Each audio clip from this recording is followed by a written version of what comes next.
অসমৰ হজযাত্ৰীৰ অথন্তৰ গুৱাহাটী বিমানবন্দৰত অস্বস্তিকৰ পৰিস্থিতি হজযাত্ৰীৰ বিমান উৰণত বিলম্ব সৌদি এজেন্সিয়ে জলাকলা খুৱাইছে হজযাত্ৰীক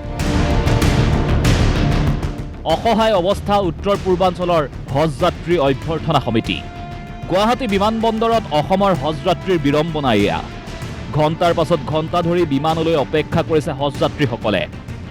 নিৰ্দিষ্ট সময়তকৈ কেইবা ঘণ্টা পলমকৈ মক্কালৈ ৰাওনা হজযাত্ৰীসকল সৌদি আৰব অভিমুখী প্ৰথমখন বিমানতেই সৃষ্টি হ'ল এই খেলিমেলি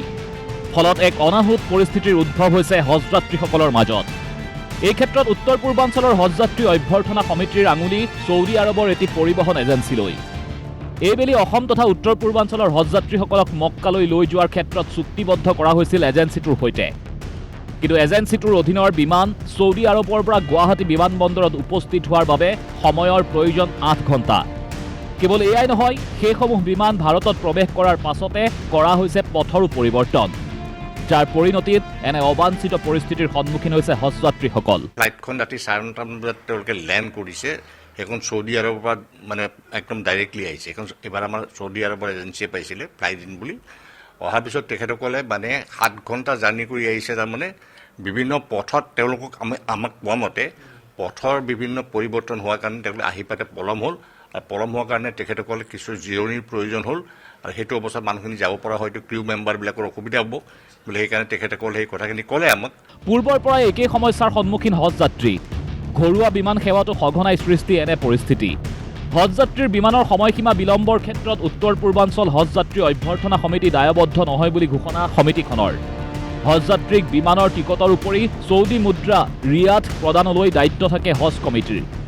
কিন্তু বিমানৰ সময় বিলম্ব বাতিল উৰণ তথা অৱতৰণৰ ক্ষেত্ৰত উত্তৰ পূৰ্বাঞ্চলৰ হজযাত্ৰী অভ্যৰ্থনা সমিতিৰ হাতত একোৱেই ব্যৱস্থা তথা দায়িত্ব নাথাকে এইটো আমাৰ এখতিয়াৰৰ বাহিৰত গতিকে এতিয়া আমাৰ কৰিবলৈ তাত একো নাই এতিয়া বেংকতো চেণ্ট্ৰেল গভৰ্ণমেণ্টে ঠিক কৰিছে ষ্টেট বেংকত তাতে তেওঁলোকে অলপ দেৰি হৈছে পইচা কমিছে সেইটো আমি ক'ব নোৱাৰোঁ বিমানখন কেতিয়া আহিব কেতিয়া যাব সেইটো বিমান মানে যিটো এজেন্সি এইটো সৌদি আৰবৰ তেখেতসকল তাৰ ৰেছপনচিবিলিটি তাৰ আগতে আমি তেখেতসকলৰ লগতো সভা সমিতি পাতিছোঁ সৌদি এয়াৰলাইন্স সেইটো তেওঁলোকে ইয়াতে যোনে ডিল কৰিছে তেখেতসকলো আহিছে আমি বিভিন্ন সময়ত আমাৰ কেইবাখনো সভা হৈ গৈছিল কেৱল হজযাত্ৰীৰ ক্ষেত্ৰতে নহয় ঘৰুৱা বিমান পৰিবহণ সেৱাতো বিমান উৰণৰ সময় বিলম্ব কিংবা বাতিলৰ দৰে ঘটনা এতিয়া হৈ পৰিছে তেনেই সাধাৰণ কথা কিন্তু কালি হঠাতে তেওঁলোকে এইটো পৰিৱৰ্তন হ'ল তাৰমানে আহি পাওঁতে তেওঁলোকৰ পলম হ'ল যাৰ কাৰণে দেৰি হ'ল আমি আশা কৰিছোঁ বাকীবিলাক এতিয়া প্ৰথমখনটো গৈ বোধকৈ পালেগৈ এতিয়া গতিকে কিছু পলম এনেও আপোনালোকে চাওক যিকোনো বিমানতেই আমি গ'লেও আমি দেখিছোঁ যে যিকোনো কেতিয়াবা দিলেতো আৰু মানে কৰিব কাৰণে ইয়াত একো নাই আমাৰ গতিকে সেইমতে আমি মানুহখিনি পঠিয়াই আছোঁ ভিডিঅ' জাৰ্নেলিষ্ট সঞ্জয় তালুকদাৰৰ সহযোগত ইমৰান হুছেইনৰ ৰিপৰ্ট BY365